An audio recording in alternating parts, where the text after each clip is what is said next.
السلام عليكم ورحمة الله وبركاته، ازيكم يا حبايبي؟ عاملين ايه؟ وحشيني والله. يلا بينا كده نصلي على رسول الله ونعمل خلطة الفراخ بتاعتنا يا حبايب قلبي، اللي هي التتبيلة بتاعت الفراخ المشوية.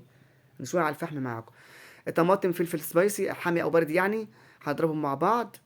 والبهار بتاعنا عبارة عن فلفل اسود وسبع بهارات وكركم وكاري وجنزبيل وسبع وهي المطحون.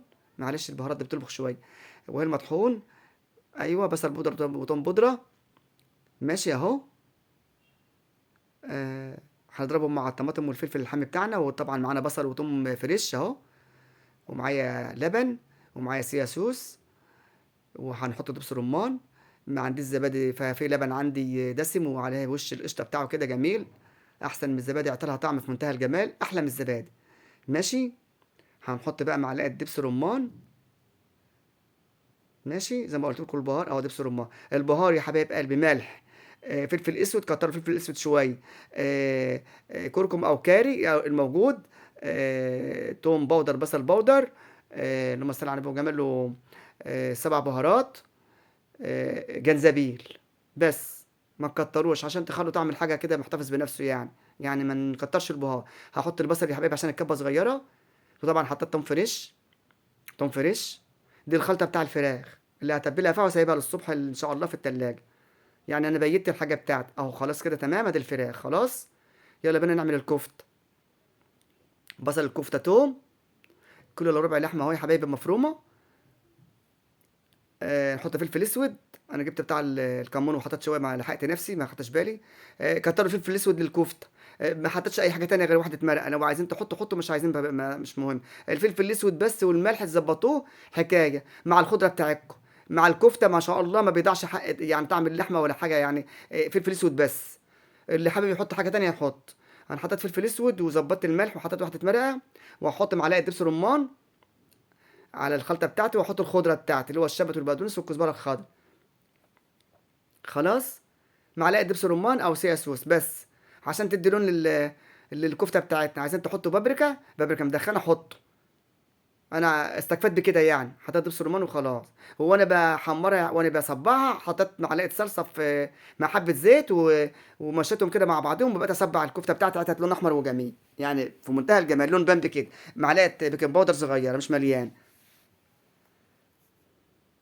معلقه صغيره مش مليانه يعني. خلاص طبعا دي خلاص كده تمام، بس تعجنها كويس. هتبلت حاجتي وهشيلها في التلاجة للصبح يا حبايب قلبي. نشوي معاكم حاجتنا بقى. المحشي بتاعي طبعا عاملاه معاكم كام مره. فبوريكم بس الرصه بتاعته. جميله شكلها يعني لما تيجي تقلب الحله كده بتبقى شكلها حلو. يعني لو عايزه تقلب الحله، بس احنا طلعنا في اطباق وفي السرفيسات عشان كان عندي حبايبي يعني بتغدى. زيت. دي اللحمه بتاعتي سلقاها نص سلقه. وحطيت معلقه سمنه بلدي اهو معلقه كبيره. على معلقتين زيت. اللحمه بتاعتي يا حبايبي سلقاها نص سليق. البصل اللي عاملاه اجنحه ده هشوحه بقى في الزيت والسمنه.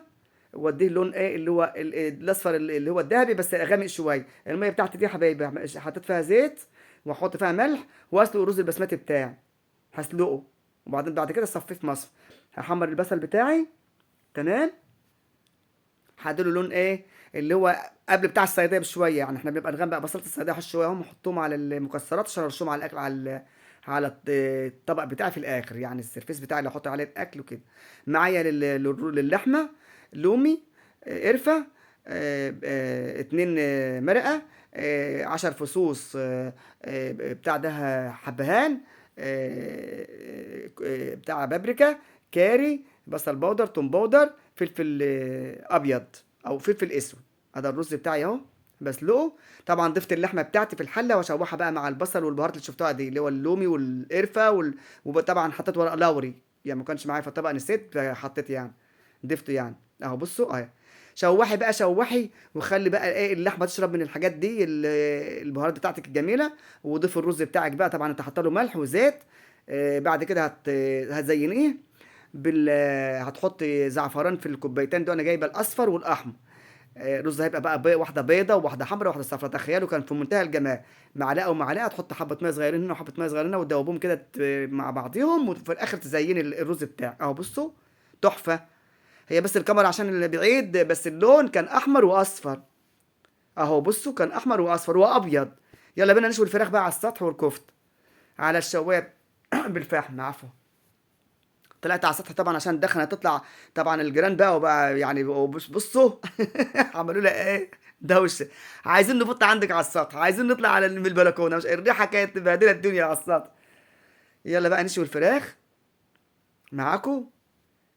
الشوي على السطح متعه يا جماعه، والله جميل قوي قوي بصراحه. يعني انا كنت بشوي في البلكونه، طبعا كانت الدخانه بتخش الشقه غصب عني، فما ما حبتش كده عشان الستاير والحاجه، وطبعا ما ينفعش. طلعت على السطوح. يلا يلا بينا نطلع على السطوح يا جماعه، نشب حبه هوا حلوين ونشوي على السطح، متعه متعه.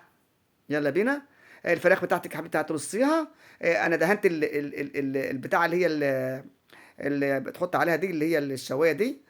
دهنتها بدهون كده عشان الفراخ بتاعتك ما تلزقش عليها، وهتديك طعم حلو كمان. دهن بتاع اللحمه اللي انا مسيحاها عندي يا حبايبي، دهنتها كده. بقى بصوا عم الريحه جميله مع مع الشغل بتاعنا ده. ادي الفراخ بتاعتنا شويناها هي يا حبايبي. لسه الكفته بتاعتنا هتشوفوها، وتشوفوا بقى الطبق بتاعنا في الاخر. ولو عجبكم اكتبوا لي في الكومنتات، ولايك وشير يا جماعه حبايب قلبي، واشتركوا في قناتي فضلا ليس امرا، تشرفوني وتنوروني. ادي الكفته بتاعتي، بصوا على الهادي كده، على الهادي تديكوا اللون بقى ايه. اداها ايه زي ما بيقولوا، ده طراوه تديكوا ايه. بشواش اي حاجه بتشوها يعني. ليه بشوا شمال ويمين على طول. بصوا بقى، ايه رايكم؟ جميل جميل، والاكل طعم طعم، ويعني اشوفكم على خير وعلى فيديو جديد، والسلام عليكم ورحمه الله وبركاته.